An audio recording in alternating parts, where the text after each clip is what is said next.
Buenos días, hermanos. Qué bueno poder compartir con ustedes nuevamente después de hace como 2 o 3 años que no estoy acá con ustedes compartiendo. Y bueno, represento a una agencia misionera llamada Nuevos Horizontes. El propósito de este grupo misionero es llevar a cabo la obra misionera entre grupos étnicos, étnicos que no tienen un contacto o una conexión con la cultura nacional.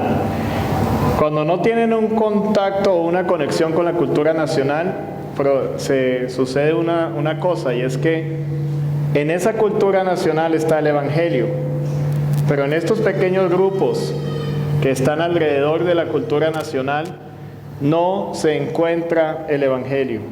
Y siendo que el Evangelio se encuentra en la cultura predominante, por no haber un puente con esas pequeñas culturas, el Evangelio no pasa a esas culturas.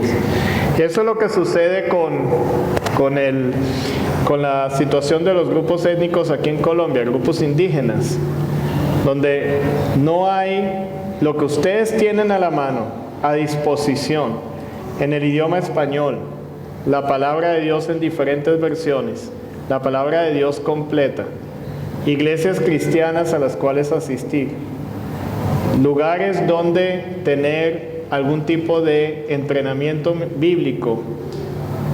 No existe en esas culturas ahí alrededor. Fue interesante, hace poco tuvimos una conferencia misionera y pudimos ver una situación entre los cubeos. Están traduciendo la palabra de Dios al cubeo, están traduciendo el Antiguo Testamento. Los cubeos se encuentran en el Baupés. Fue allí donde se filmó la película El abrazo a la serpiente. No sé si algunos la habrán visto. Fue en ese lugar, en el Baupés. Y estaban diciendo, por fin encontramos la traducción de la palabra fe. No tenían la palabra fe en su idioma. No la podían encontrar, no podían saber cómo la vamos a traducir. ¿Será que paso a otro micrófono? Está como complicado aquí. ¿Puedo en este?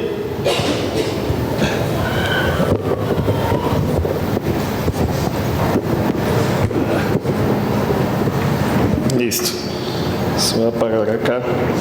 No tenían la palabra fe en su idioma, y para encontrar esa palabra eran como casi una oración completa para poder describir la palabra fe. ¿Por qué no tenían la palabra fe en su idioma? Tal vez tú podrías pensar, pues porque es un idioma de baja categoría. A veces pensamos que los indígenas se comunican como en las películas de los cowboys, de los vaqueros, así, how, yo, ser, indio, cabeza, calva. No, esa no es la manera en que se comunican los indígenas. Los indígenas se comunican de una manera tan fluida como tú te comunicas en tu español. Y es un idioma que hasta tiene a veces más vocales que la tuya misma.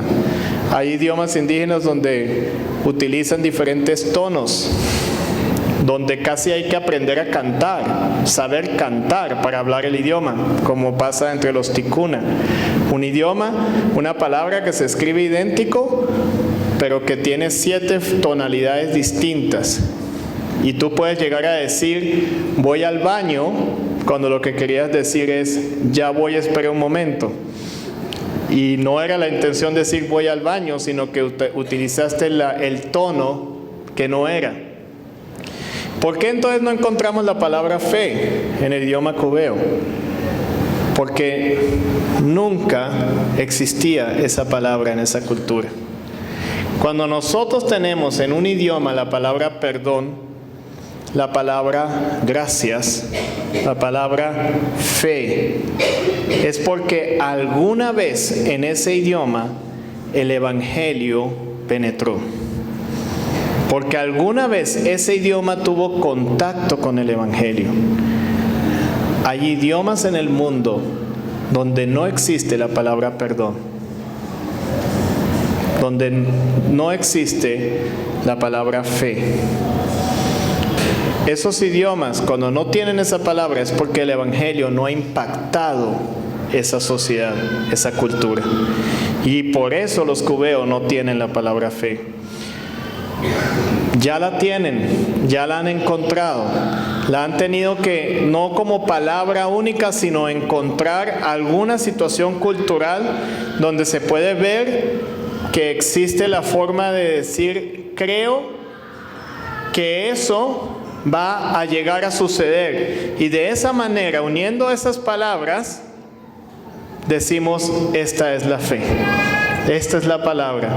Y entonces, cuando ya tienes eso, ya puedes compartirlo en ese idioma y la persona va a poder entender qué es lo que realmente significa fe. No se puede tampoco traducir al cubeo y pedir prestada la palabra fe del español y meterla ahí, porque entonces la gente no va a saber esa palabra extraña qué significa.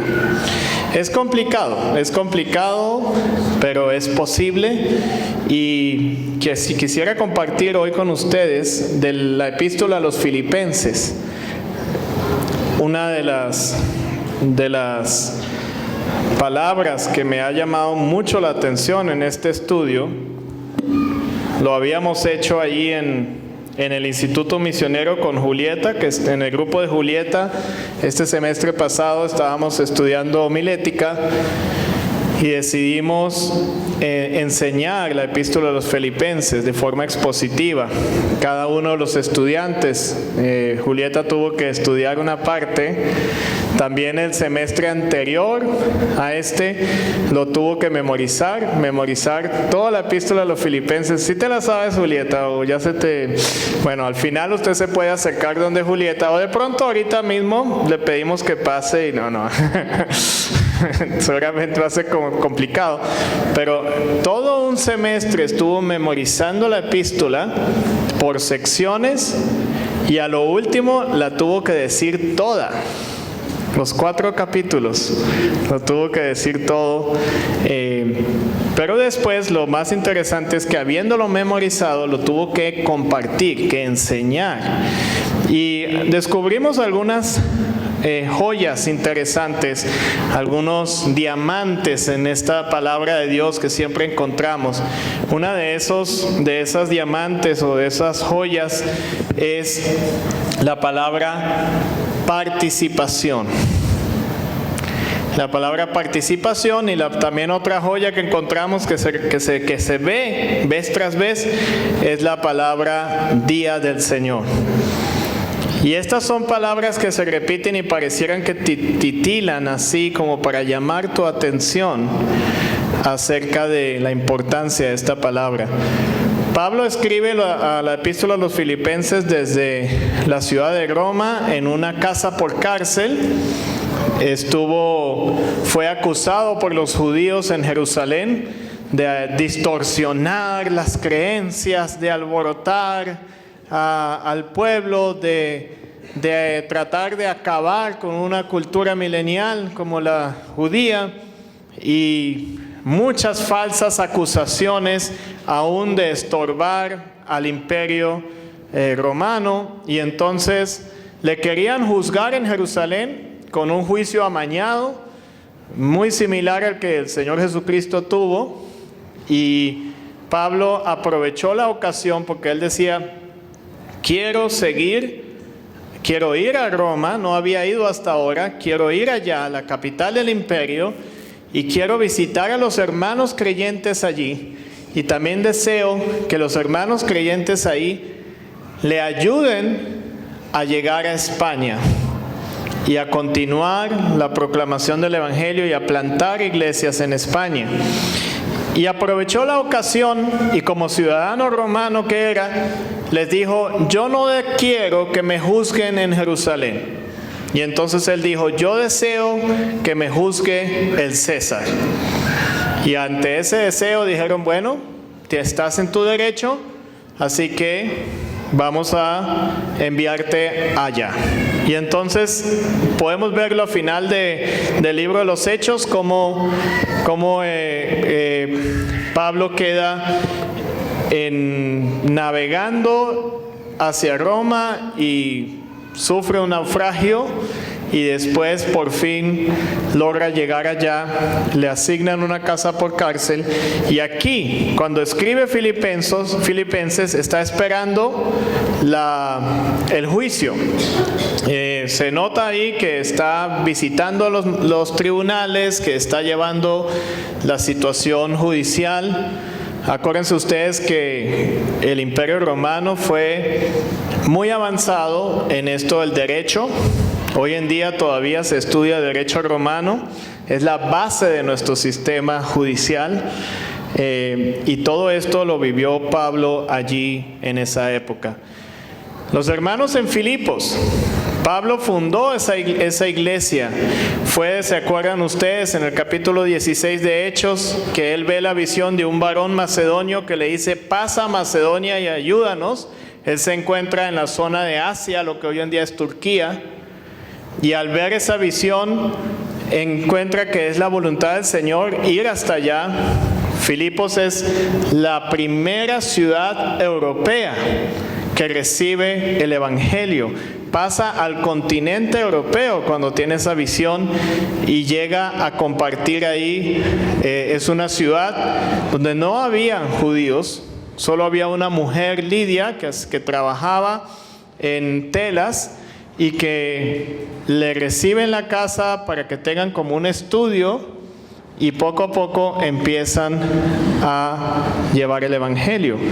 Sucede una situación allí en Filipos, una muchacha que tenía un espíritu de adivinación, pues el espíritu de adivinación decía: ellos son los hijos del Dios viviente. Pues realmente no era la voluntad de Dios que un espíritu inmundo estuviera proclamando el Evangelio, y Pablo le ordena a ese espíritu salir de la muchacha queda libre, pero resulta que la muchacha le servía a unos hombres ahí que la explotaban para que ella adivinara y fuera como una pitonisa, y al ver que ya no la podían utilizar para ese trabajo, entonces acusan a Pablo y le dicen en el capítulo 16 de Hechos: Pablo está acabando con nuestra cultura romana. La misma acusación. Y entonces a Pablo lo encarcelan, y es ese momento donde él se encuentra con un compañero llamado Silas, que es su compañero de equipo. Lo encarcelan a los dos, y es el momento cuando están ahí en el cepo, que es que lo tienen ahí adelante en las piernas y en los brazos, puesto ahí, que no podían moverse. Y empiezan a cantar himnos al Señor. Y empiezan a cantar, y de pronto empieza a temblar, y se sueltan todos los cepos, y está un carcelero que empieza a llorar, porque dice: se me van a escapar todos estos. Y así como los que les ha tocado trabajar, que dicen que se perdió un jugo, se perdió una ropa, se perdió alguna mercancía, ¿quién la tiene que pagar? Es el empleado, ¿verdad? A él, si se le pierde algún preso, ¿quién lo tiene que pagar? Pues el carcelero. Empieza a tener miedo, pero Pablo le dice: tranquilo, que nadie se escapa. Y le dice: cree en el Señor Jesucristo y serás salvo tú y tu casa. Y entonces él, para colmo, lo invita a su casa. Salen de la cárcel, van, le predica a toda la familia, todos son creyentes.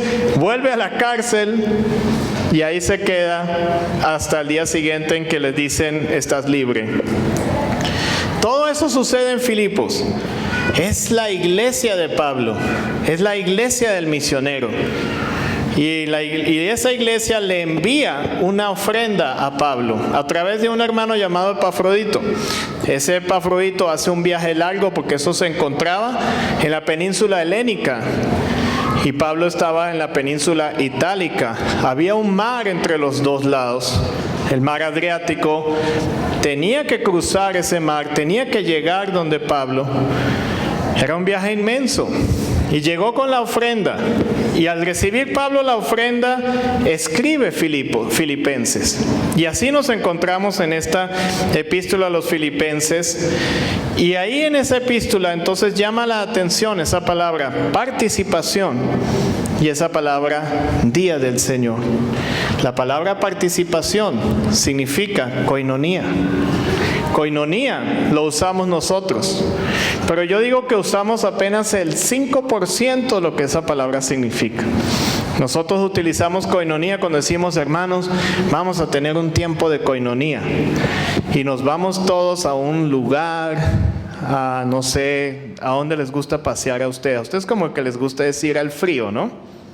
Río Negro, alguna finquita, o bajan al Cauca, no sé. En Bogotá vamos a Melgar, Chinauta. Sí, nosotros buscamos calor intenso. De pronto ustedes buscan el frío intenso, no sé. Pero entonces dicen, hermanos, este fin de semana vamos a tener un tiempo de koinonía en la finca de no sé quién. Amén, hermano, nos vamos. Y el tiempo de koinonía es estar allá, que piscina, o que frío, o que asado. Y estamos en un tiempo de compartir alimentos. Qué bueno, qué chévere. Entonces koinonía para nosotros es compañerismo, amistad, recocha, lo que sea. Eso es koinonía. ¿Eso es koinonía? La palabra que utilizan aquí es participación. La palabra en la traducción es participación. Pero realmente koinonía significa tengamos algo juntos. Nos sentimos de una sola clase. Tenemos un mismo pensamiento. Estamos unidos porque tenemos las mismas metas, los mismos deseos. Somos socios, somos parces, estamos juntos. Vamos a funcionar juntos y vamos a tratar de convivir juntos. Eso es koinonía. Estamos aquí todos en koinonía en este momento porque tenemos algo en común, el Señor Jesucristo. Tenemos algo en común, la palabra de Dios. Tenemos algo en común, la iglesia de Dios, que es cada uno de ustedes. Y Pablo menciona aquí, vamos a buscar en el versículo 6, en el versículo 5. Dice capítulo 1 de Filipenses, dice, porque han participado en el Evangelio desde el primer día hasta ahora. La primera cuestión en esto de la participación, la koinonía, es que estamos juntos en el Evangelio. Estamos asociados al Evangelio. Somos parte del Evangelio. Vive el Evangelio. El mensaje que podemos ver aquí es que tú estás diluido en el Evangelio, estás metido en el Evangelio, eres parte de esto, así que cada día vive el Evangelio, vive la vida de Cristo. Dice ahí, siguiéndolo, dice, estoy convencido de esto, verso 6. Capítulo 1. El que comenzó tan buena obra en ustedes, la irá perfeccionando hasta el día de Cristo Jesús. Entonces encontramos la otra parte, que es el día de Cristo Jesús. Eso es en griego lo que se llamaba la parusía, que es el momento de la aparición del Señor Jesucristo.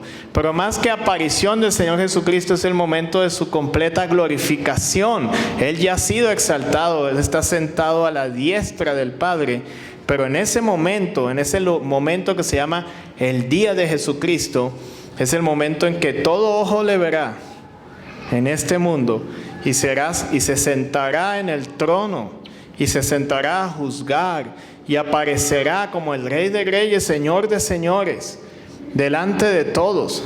Y en ese día de Jesucristo, ¿dónde vamos a estar nosotros?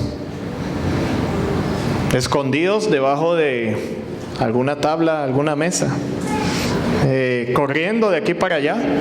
¿Asustados? No. Precisamente el valor de la palabra koinonía significa que nosotros vamos a estar participando del día de Jesucristo. Ahora, algunos dicen, el día de Jesucristo es un día de juicio. Sí, es un día de juicio, pero no para ti. No es para ti el juicio, es para aquellos que no han participado de Cristo, que no han participado de su sacrificio. Es para aquellos que no están en koinonía con Cristo. Para ti, el día de Cristo es un día de gloria. Es un día de gloria porque es el día en que tú vas a traer toda la gloria y toda la honra al Señor. Fíjense lo que dice el verso 9. Esto es lo que pido en oración, que el amor de ustedes abunde cada vez más en conocimiento y en buen juicio, para que disciernan lo que es mejor y sean puros e irreprochables para el día de Cristo, llenos de fruto de justicia que se produce por medio de Jesucristo para gloria y alabanza de Dios. El apóstol Pablo le dice a los filipenses, y nos lo dice a nosotros también, que nuestro conocimiento y nuestro buen juicio cada vez abunde más. El conocimiento al que se refiere es un conocimiento de una manera solamente que viene a tu cabeza. Es un conocimiento donde tú sabes las cosas que dice la palabra de Dios, donde tú sabes lo que Dios quiere para ti. Lo tienes acá. Pero cuando habla de buen juicio, es otro tipo de conocimiento. Es un conocimiento que se vuelve práctico. Es cuando nos dicen, es importante que lo que tienes acá en la cabeza baje a tu corazón. Y cuando baja a tu corazón es porque ya lo estás practicando, porque lo estás viviendo. Acuérdense lo que dijo antes, ustedes están participando del Evangelio. Entonces es un conocimiento que te ayuda a participar. Vives el Evangelio. Y el fruto de justicia es un fruto que Dios pone en ti. A través de ese conocimiento y de esa práctica de vivir el Evangelio, uno de esos frutos es el fruto del Espíritu Santo. El fruto del Espíritu Santo que va saliendo, que vas ejercitando cada vez que vives el Evangelio.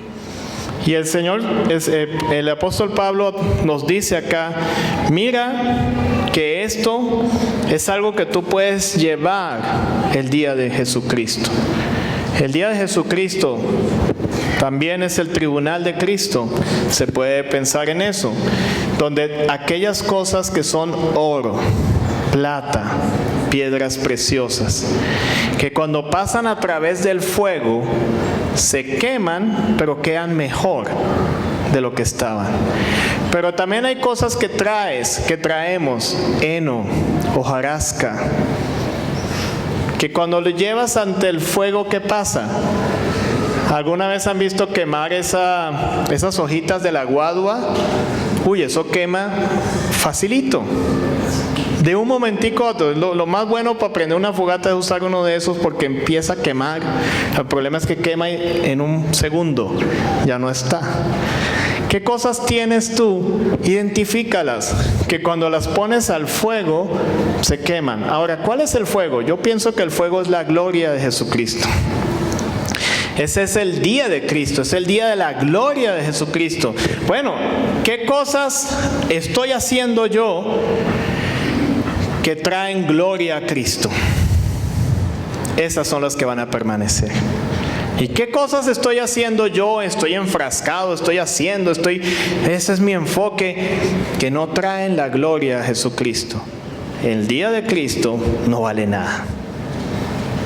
No vas a ser condenado por eso. Simplemente va a ser como la hojita de guadua. ¿Trajiste algo para quemar? Sí, aquí está. A ver, ya se acabó. ¿Tienes algo más? Y el día de Cristo, cuando llegan te dicen, ya se acabó, ¿tienes algo más? No, más hojarasca. Bueno, ya se acabó, ¿algo más?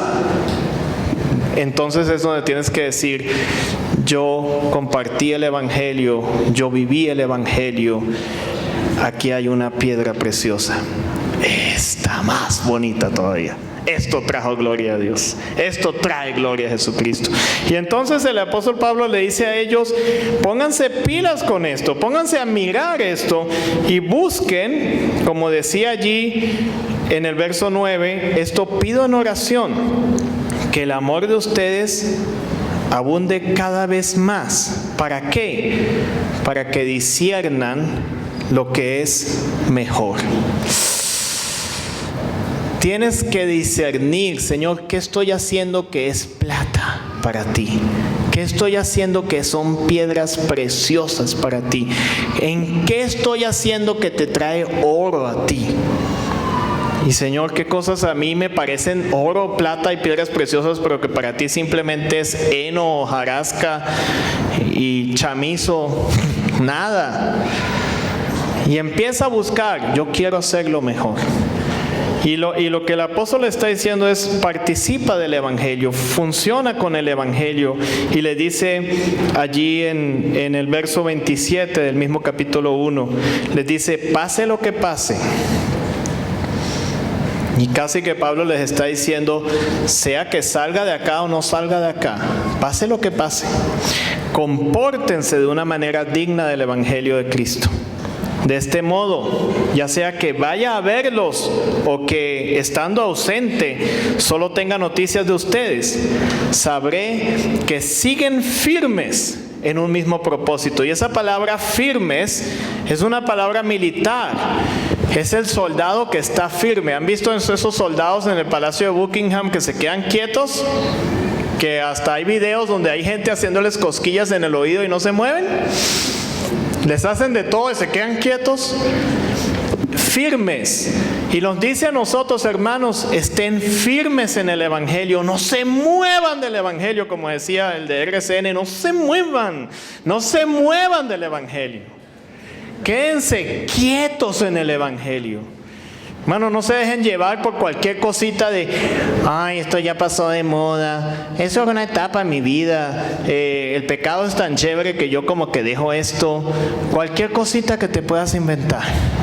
O no me caen bien estos hermanos con los que estoy congregado, yo como que me salgo de acá. No, hermano, firme.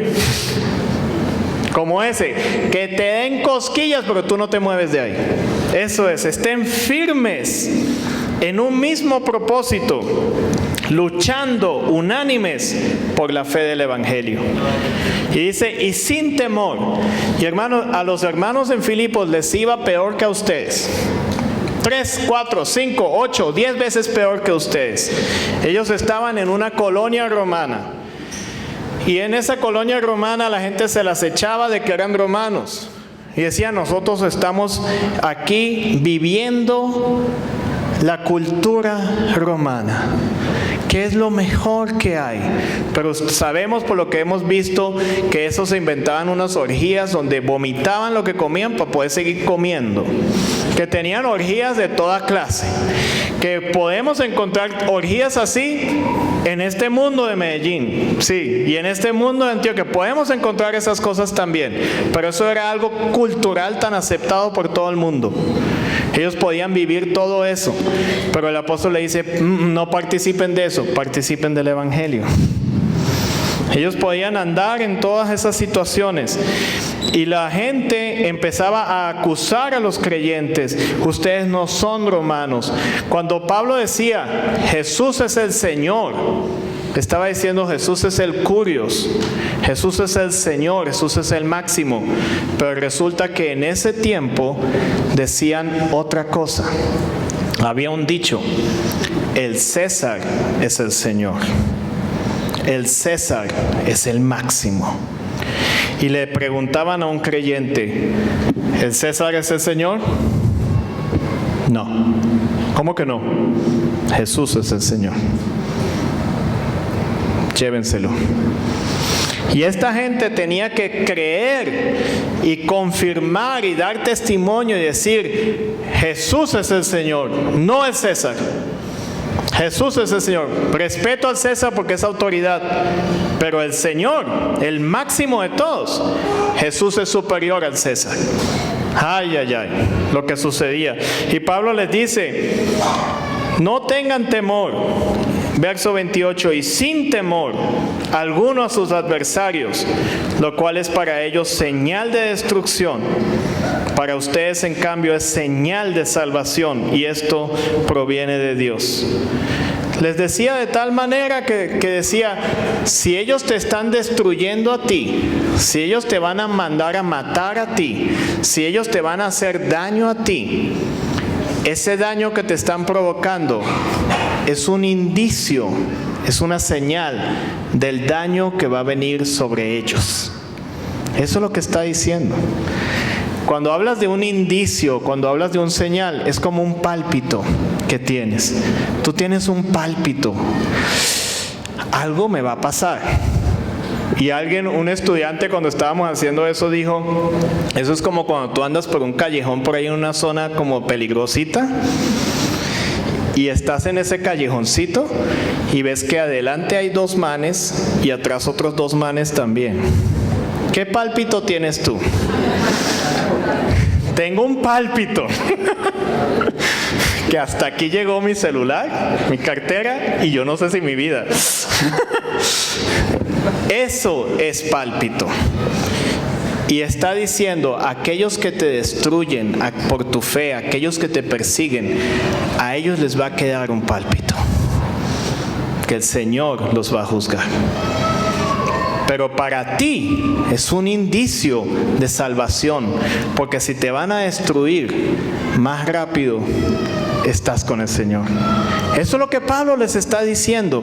Y entonces, hermano, la parte de la coinonía que estamos hablando, dice el verso 29, porque a ustedes se les ha concedido no solo creer en Cristo, sino también sufrir por Él.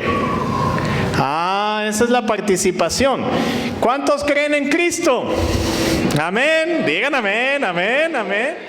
Participan de la sangre de Cristo, participan de la vida eterna que Cristo nos da. ¿Participarán ustedes de la resurrección? Amén. Qué bueno. Y vamos a tomar la cena del Señor como una señal, como un ejemplo de que sí creemos en eso. Estos son símbolos de lo que creemos y lo vamos a hacer ahorita.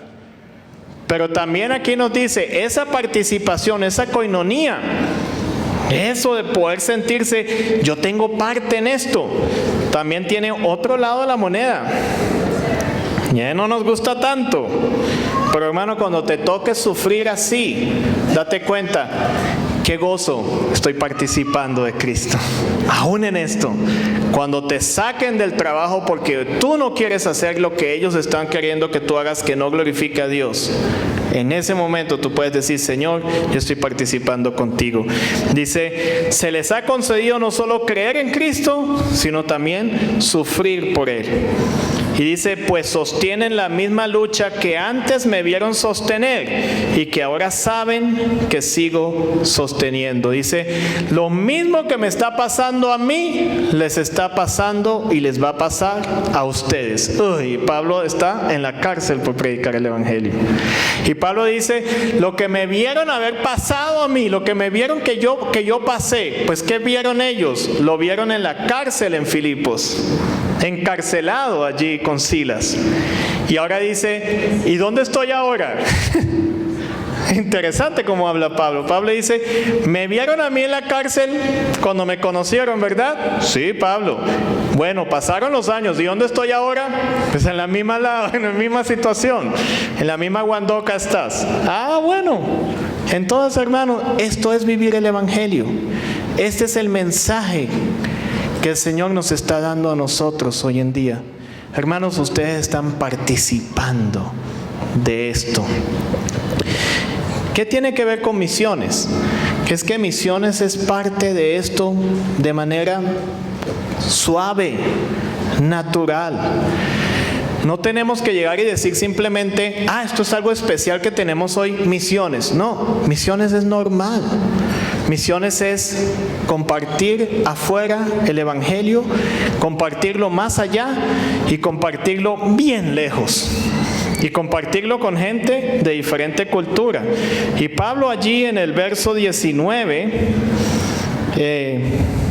y antesito de eso, en el verso, vamos a ver el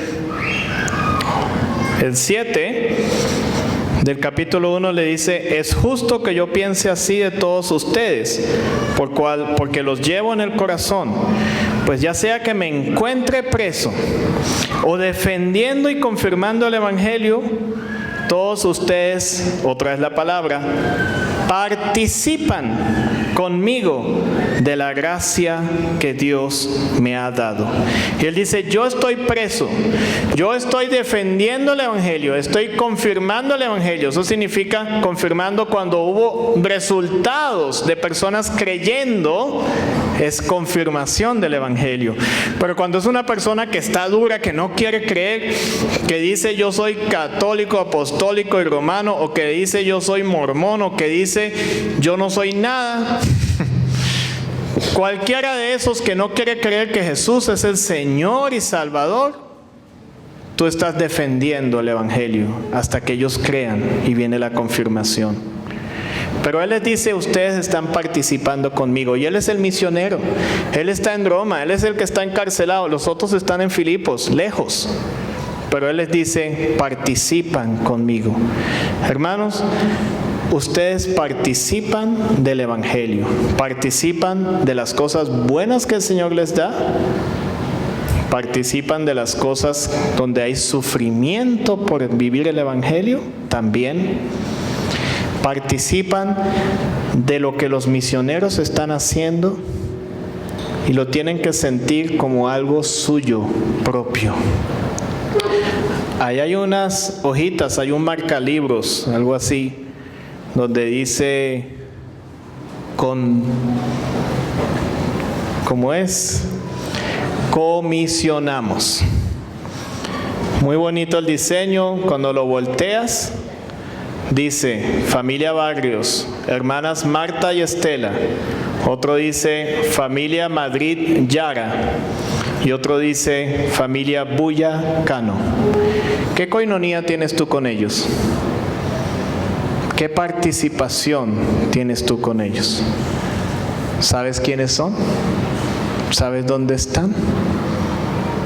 Entonces, hermanos, lo que el apóstol está diciéndole a los filipenses es: pónganse pilas, échenle a la coinonía, trabájenle a la coinonía, trabájenle a la participación.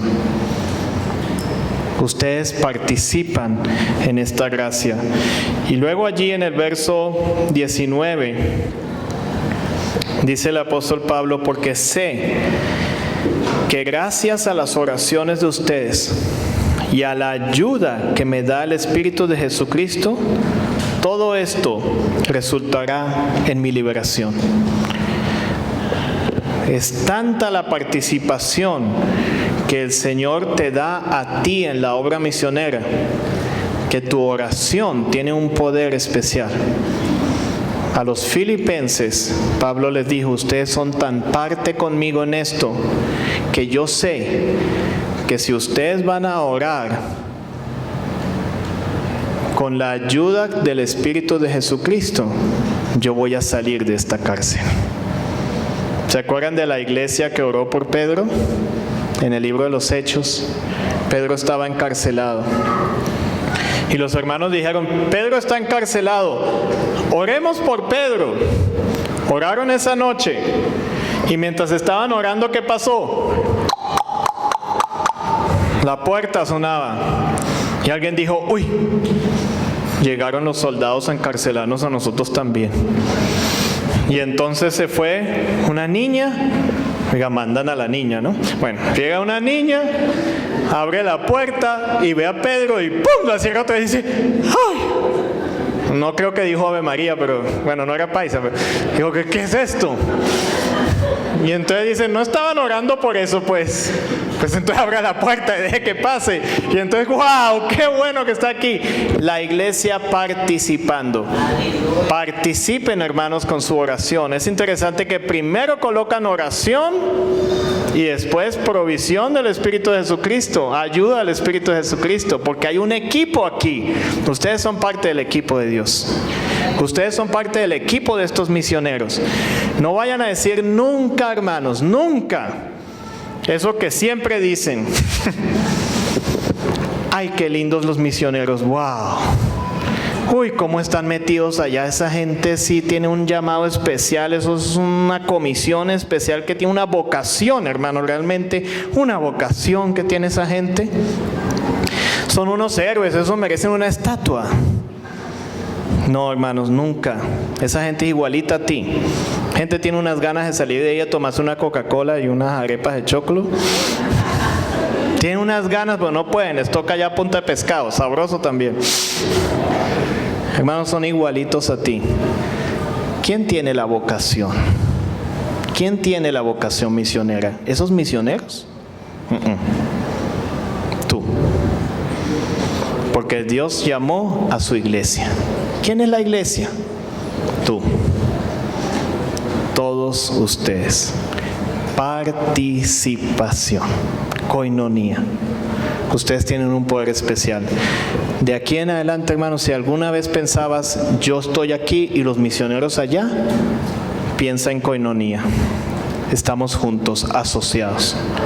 Vamos a orar, démosle gracias a Dios por esto, y voy a pedirle a mi esposa si puede pasar mientras tanto. Ella nos va a compartir un canto. Señor Padre, damos muchas gracias por esto que es tu participación en la obra, Señor. Es de pura gracia, no lo merecemos. Pero así como tú has decidido que participemos de tu gloria, que participemos de tu resurrección, que participemos de la vida eterna, de la vida en el Evangelio. Gracias, Señor, porque también nos has dado la oportunidad de participar de tus sufrimientos, de participar de tus grandes deseos que quieres llevar a cabo en este mundo. Ayúdanos, Señor, a funcionar de acuerdo a eso, a vivir ese Evangelio y a poder estar, Señor, para ese día tuyo, como iglesia aquí, el Redil del Sur, con esas piedras preciosas, con ese oro y esa plata, de haber servido en tus propósitos. Damos gracias, Señor. Amén.